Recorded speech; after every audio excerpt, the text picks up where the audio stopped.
Welcome back, friends. We are so excited to have you here today and to talk about one of our absolutely favorite topics of all time, and that is having babies. Clearly, we like to do that because we got a lot of them.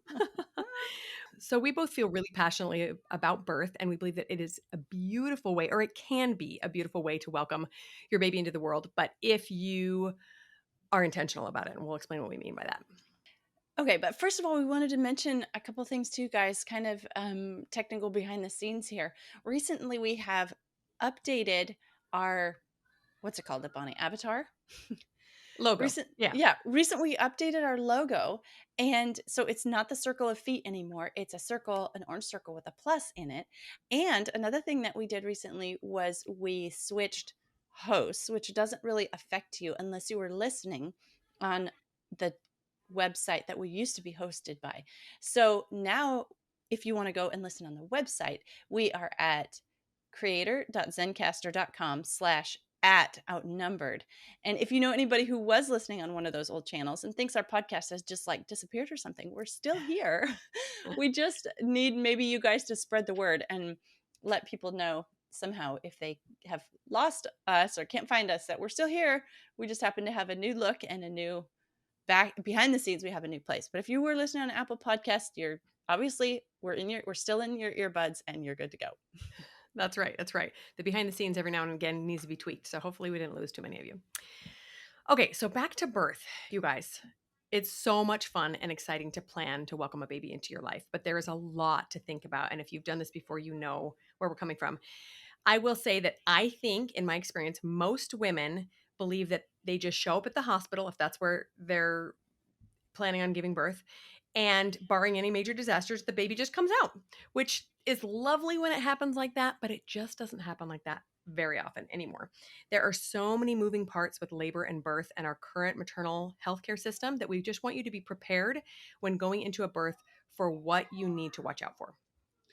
Yes, yes. We are really passionate about this because Bonnie and I have each had so many beautiful birth experiences. And that was because we were so intentional about what we wanted those experiences to look like. And we came to love that experience or appreciate it so much that we would love to fight for every woman to be able to have an intentional birth as well. So, in this episode, when we're talking about intentional birth choices, we're going to talk about why to have an intentional birth, what the maternal health care system kind of looks like today, and what choices make the biggest difference in your outcome of what your birth is like, and also how to advocate for yourself. Yes, absolutely. So, this is one of those things that's kind of tricky to explain if you haven't had an experience that was not as expected in birth. A lot of my friends and family are like, why would you do that? Why would you think that? Why would you research that? My first two births were kind of catastrophic. They were nothing like what I expected. A million different things were done to me that were really, really sad and were not what I anticipated. And so it got my wheels turning. And so if I could share anything with any birthing woman anywhere, it would be to just be aware of what's out there. Do a little bit of research. We believe that welcoming a baby into the world should be as sacred and life changing as when a loved one leaves this life, but hopefully much more joyous, right? But today, it's more often than not just a routinely medicalized procedure. And there's a lot of unnecessary stuff that goes on and is often forced on mothers and babies, maybe even without their full knowledge or consent.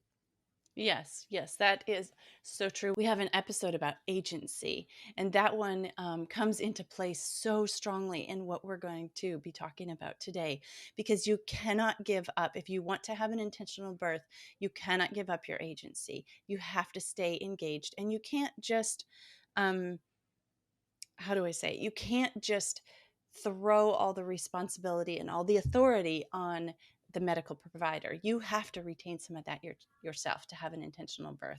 You know, medical providers, they deliver hundreds of babies per year, but you are not going to have hundreds of babies. You might think Bonnie and I have Thank 100. goodness. Yeah, I know. Oh, but you only have a limited number of times to experience this life-changing event. And the baby that you're birthing only gets to have one birth. We all only get one birth. So we want to take these decisions. We encourage you to be intentional about it and take these decisions like really seriously. It's that important. You know, I have to say you saying that your first two births that were not what you wanted caused you to start doing research. And I have to say that the majority of the women that I have talked to about natural birth, um, who have had a natural birth, have been driven to it by a negative experience with the medical industry. And that is so, so sad. What I would love to see in the future is women, um, like natural birth or intentional birth, being the thing that the majority of women get to experience, and the way that most babies get to come into the world, instead of it being way an outlier, not the norm. Yeah, yeah. I love what you said about making sure you retain your agency and your power over your birth. I think a lot of us just don't really want to be involved. Obviously, you're involved with the babies coming out of you, but you kind of want to just put all the responsibility in someone else's hands. And sometimes it's because it's scary. Birth can be scary, right? It's something, especially for your first baby, you've never gone through before. Sometimes it can get to a point where it's a life and death scenario. It can be quite terrifying to think, oh, it's up to me to make the right decisions. However, I will say, and I've said this before, that no one is more qualified than the mom to make the decisions about how and where and with whom she should birth. Now, you might get to a medical scenario where your knowledge stops and you really need a professional to come in and tell you, what should I do about this thing? Usually, if there's some sort of a medical problem or unforeseen event. But we firmly believe that women are divinely inspired and just created in such a way that they know what's best for them and their baby. And I have had countless experiences where I have planned one particular thing for a birth or a baby and have been led a different way. And I didn't know why until after the birth. And very often I saw the wisdom in that. But just don't discount your own knowledge and your own intuition when it comes to birth. Absolutely. Did you know that through most of history, babies have been born without any medical intervention? What? That's shocking. I know, but one of my favorite ancient stories is the story in Exodus where the Egyptian Pharaoh was not happy with the Israelite people, the Jews, having more births than the Egyptian. Like, they were starting to be outnumbered by these Jewish interlopers here in their land. And so it was to the point where of course, the Jews were servants at that point. And so they said, they were told to throw all the male babies in the river. And you remember the story of those two Jewish midwives, Shipra and Puah. I have their names memorized because I love those women so much. And they said, "Oh," they said, like, the Pharaoh looked around and he saw that the Jews are still multiplying, and he called the two midwives into task on this. And he said, "What is going on?"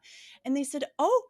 They said, "The Jewish women are so lively; they have the babies before we get there, so we can't take care of these babies as they come out, because these Jewish women, they're doing it before we get there."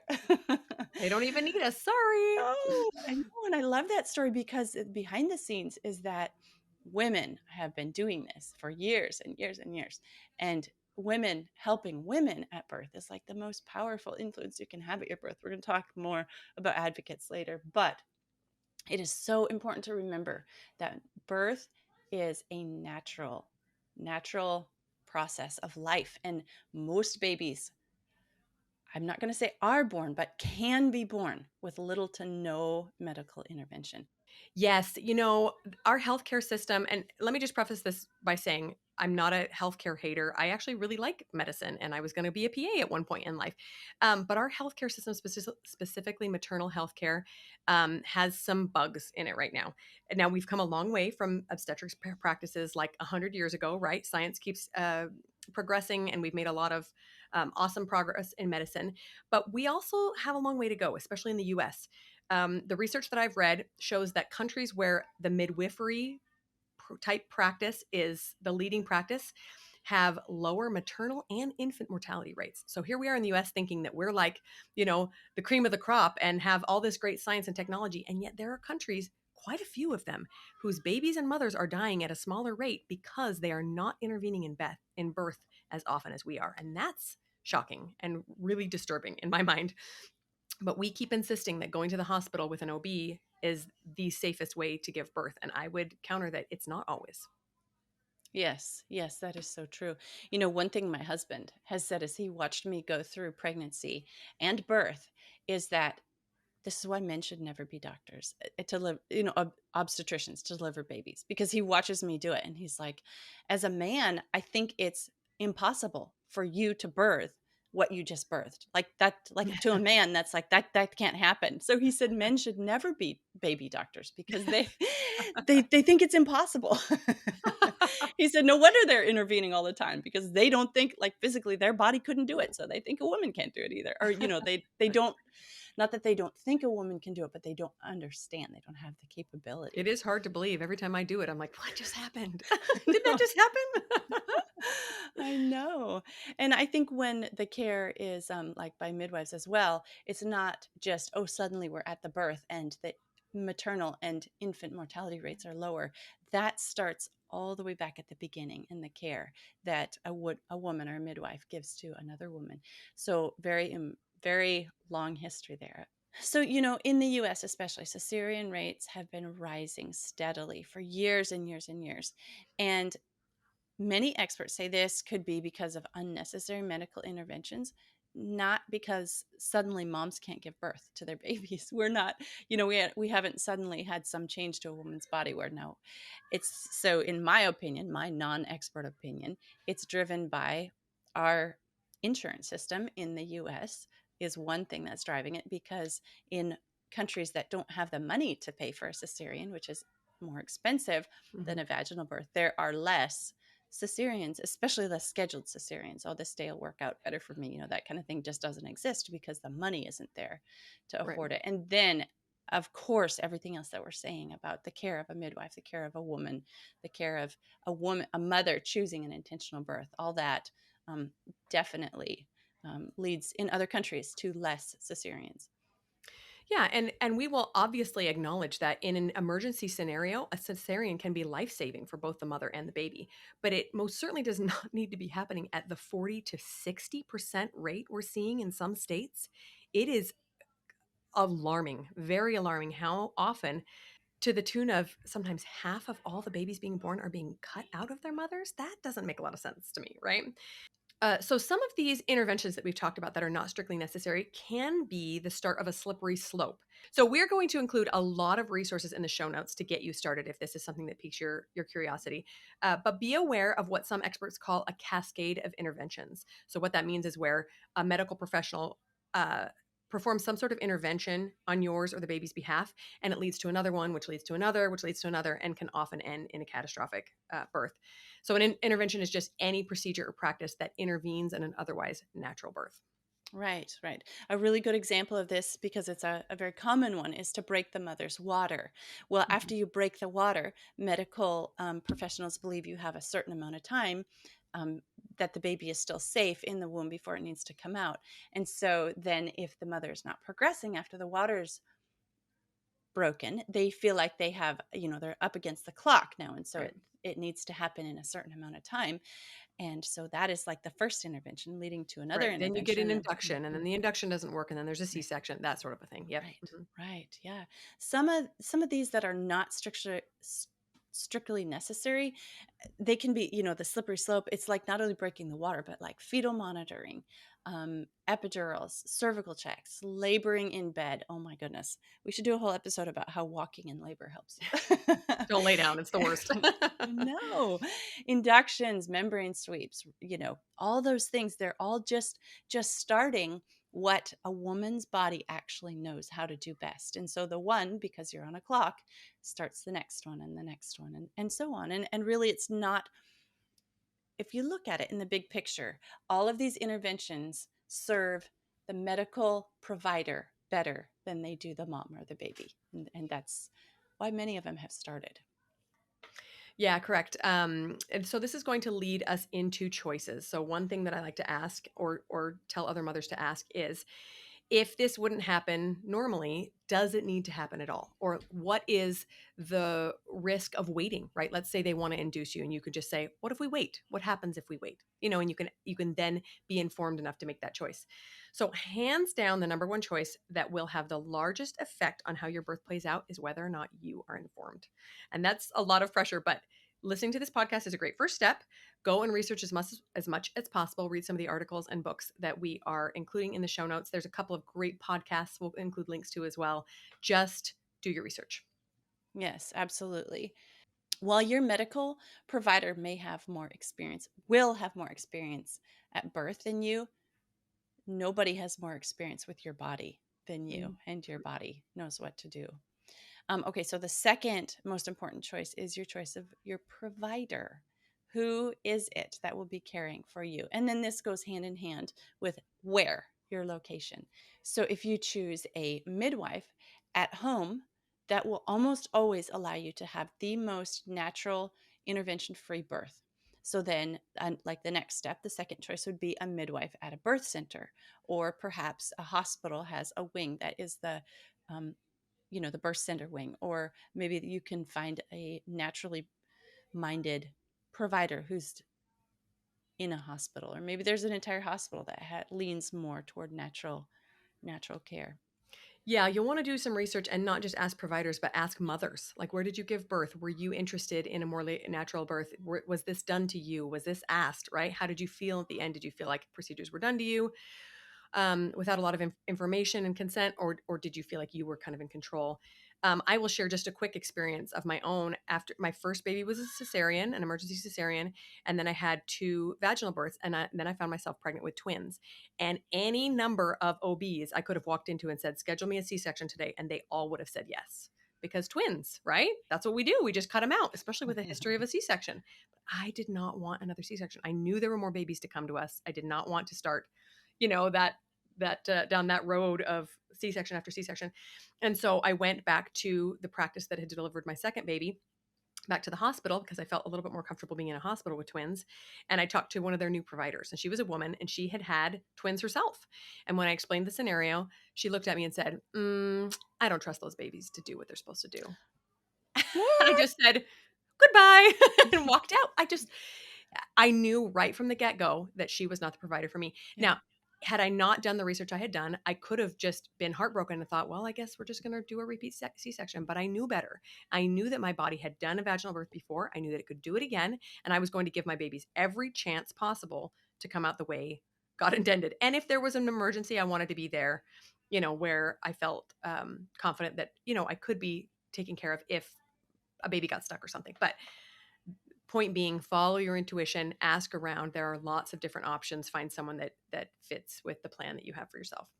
So OBs can be a great choice, but make sure you do your research. Like I said, ask about their cesarean rate, and not just theirs, but the hospital cesarean rate.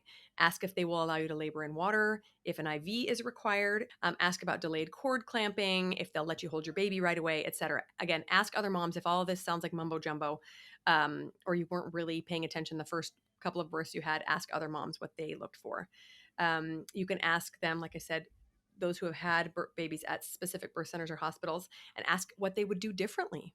And finally, be aware that your OB and his practice might have a specific way of doing things, but if the hospital has stricter rules, then you have to follow those. So, like, once I had a doctor tell me, "Oh, yeah, for sure, I'll let you labor in water." And then I got to the hospital and they were like, "We don't do that."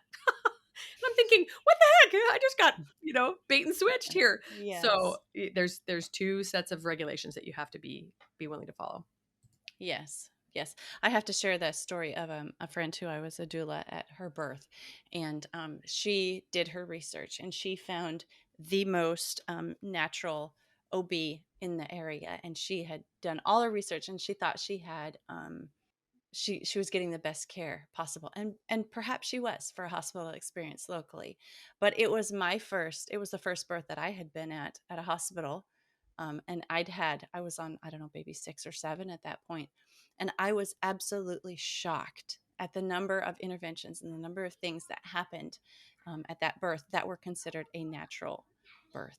Hmm. Hmm. And like, okay, just pull one example out here. They said, oh yes, we always take the baby and lay it on the mother after, because that's so important, and we've read the studies.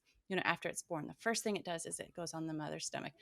Well, I watched them take that baby and touch it on the mother's stomach for half of a second and then whisk it off to the nursery, and I was Hmm. like, actually, I don't think that's what the research meant. A quick tap and off you go. Yeah. Oh my. Yeah. So anyway, just like, even if you're scared to have a natural birth or with a midwife or a home birth, talk to some moms who have. Just do it. It's part of your research, and go listen to our other birth episodes because we'll tell you. Oh, okay. The last thing that we want to talk to you about is advocating for yourself. This goes hand in hand with agency. You you will need help with this. So yes, you can make all your plans and have all your ideas and everything. Um, but when you are in labor, you may not be the best advocate for yourself. Mhm. So going into labor, making all the choices, um, that is awesome. But you need someone also who has the same views as you. This is actually going back to my friend. This is why she had me come in, because she knew how naturally minded I was, and that I'd never had a hospital birth, only natural home births. And so she wanted me there, helping and advocating for her. Because when you're in the labor situation, it's difficult. It requires intense amounts of concentration. And so, they would do things to her that she wouldn't even notice. And she specifically had said beforehand, Mm. I don't want that. And they would just do it because she was so in the zone that she couldn't even say, hey, remember we talked about not doing this. If your OB suggests something you're not comfortable with and you're in the middle of a contraction, you might just be like, yes, get out of here. Yes, stop talking. And then the thing happens that you had previously talked about being a no before. You're not the same when you're in labor as you were planning and going into it. Yes, I remember with my first baby. I know now as an experienced mom that I was in transition when they said it was time to have the C-section, and they came to me and said, "Oh, we know this isn't what you wanted," and blah blah blah. And I was just like, "Stop talking and get this baby out of me." I signed that paper so fast, even though a C-section was the Yeah. last thing I wanted. Yeah. It was a very desperate moment for me, Yeah. had I had a little bit more experience and a little bit more advocacy for me, someone to help me, that might not have happened. So I would say that the best person to advocate for your choices, besides yourself, you need a helper, is your husband. Make sure you talk lots with him about your choices. Make sure you do research with him so he understands. Because at first, my husband was like, "Why do you want to do that? That sounds weird. That's weird. I've never heard of that." But when he understands the research and has done it alongside with you, he'll be your best partner. However, you'll know your husband's personality too. Mine is not one that is very in your face. And if a doctor tells him one thing, he might not stand his ground because he's a very peaceful minded man and he does not like confrontation. So you might also consider hiring a doula, especially one who's familiar with the hospital or the birth center and that has a personality who is willing to intervene on your behalf. I had a doula once just like that, and she was awesome. And she was willing to say and do whatever it took to get me the birth that I wanted. Yeah, even if you've chosen a natural birth at home with a midwife, you might do what we did on our first birth. And we had a very gentle, sweet midwife that wasn't going to be the advocate that we wanted. Should we have to transfer on our first birth, we had no idea what it would be Yeah. like to a hospital. And so we looked around and found another midwife that we knew if we had to transfer, because it was our first birth and we'd never done it before and we didn't know anything. If we had to transfer, this lady was going to not let anybody do anything we didn't want, and we wanted her there. Like, we didn't, that was like one of the reasons we switched to her, was because we wanted somebody. So it doesn't, just because you've chosen them and they've taken your measurements and all that, doesn't mean you have to continue with them to the birth. Retain your agency. You're still the one giving birth. Yeah. It's not that we think that OBs and other medical personnel don't have your best interest at heart. It's just that it's not their body, and they do many births every day. It's their job, but it's your body and it's your baby. Hmm. And when it's your job and you do it every day and you get familiar with it, it's like this. Once I was a barista in a coffee shop, and the first day I walked in, and the smells were so heavenly, right? You walk into the coffee shop, you know what it smells like. So I was thinking, oh, I'm going to love this. Every day I get to smell this luscious coffee smell. Guess what happened about 2 weeks in? Ugh. Can't smell it anymore. You get used to the smell, and you can't smell the coffee smell anymore. And Interesting. people would walk in and they would say, oh, doesn't it smell heavenly? And the baristas would go, Does oh, it? yeah, I guess can smell that. So the routine becomes not special anymore. It's just their Hmm. job. It's their job to get you in and out quickly with no unforeseen issues. And they put you on a clock, and there's charts and things are tracked, and they have in medical malpractice insurance, and they're looking out for Hmm. their own interests first. Um, but that's not always how babies come. Right. Babies are made to come and will come in their own time. And that is why it's so important for you to retain the agency and the intentionality of making the birth the way you want it. You have to be the advocate for you. I know a lot of wonderful medical professionals and had some really great OBs over the years, but their hands are tied in a lot of ways too. I had one OB in particular who was just wonderful and said, "Yes, I see why you want things the way they are or the way that you're asking, and I would love to help you with that, but the hospital won't let me do this. My practice partner won't let me do this. My malpractice insurance won't let me do this. So these are your options." And I just thought that was so sad. He himself was acknowledging that my choices were going to probably be the best option, but there was only so much he could do. And I found that really incredibly sad. And so just be aware, and if you do your research and you look and you talk to people and you decide that this OB in this hospital at this time is the best choice for you, then do that. Because there are going to be some instances. My husband was talking to a colleague of his whose wife had also had many, many babies, and many of them were natural. And on their last baby, she just looked at him and said, "We're scheduling a C-section for this one." And he said, "Why?" She said, "I don't know, but we have to do that." And so they did, and the baby ended up having major complications. And had they been anywhere but the hospital, the baby would have had some seriously negative outcomes. So you are the expert. You are. And get in tune with God, get in tune with your mom's intuition, and you will make the best decision for your baby. Just be informed and do as much research as you can. Yes, those are such good thoughts. I believe that we were created. It's like our main purpose in life, and I do not mean that in a demeaning way. I do not see it as a derogatory thing at all. I see it as we have the privilege and the blessing to continue life into the next generation, and you know, it's our honor. And so just as we try to do, like we try to serve God with intentionality, and we try to be the best parents we can, let's try to bring life in the best way that we can too. One other thing I wanted to say is, in surround yourself with other women who have been intentional about their births and had a successful birth according to not what happened or didn't happen at the birth, but that it was successful the way they planned it. Surround yourself with women like that. If you don't know anybody locally, start following accounts like that on Instagram. In our other birth episodes, we have recommended quite a few. Surround yourself with women who have been intentional about their births, who have had natural births. If there's a certain kind of birth that you want, a certain kind of experience you're looking for, find other women who have had that and do that. And because I think one tool that is too often used against pregnant women is fear. Hmm. Because there is a baby involved, and a helpless baby, and other things have happened in the past, unfortunately. And so we just want and hope that your birth, like if you surround yourself with other women who have had success, you too can have success.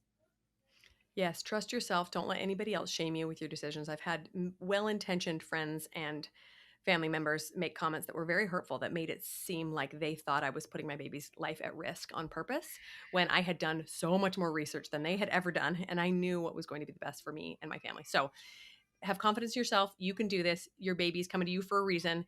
And best of luck. Take care this week, friends. I'm Bonnie. And I'm Audrey, and we're outnumbered. Thanks for listening, friends. Click the link in the show notes to subscribe to our email and never miss another episode. Show us some love by leaving a review on iTunes or sharing the podcast with a friend. Thanks for all your support. We'll talk to you next week. Yep. Anything else? Is that good? Okay. Take care this week, friends. I'm Audrey. I literally No, almost you're said not. I'm Audrey. that. Where is my brain? Okay.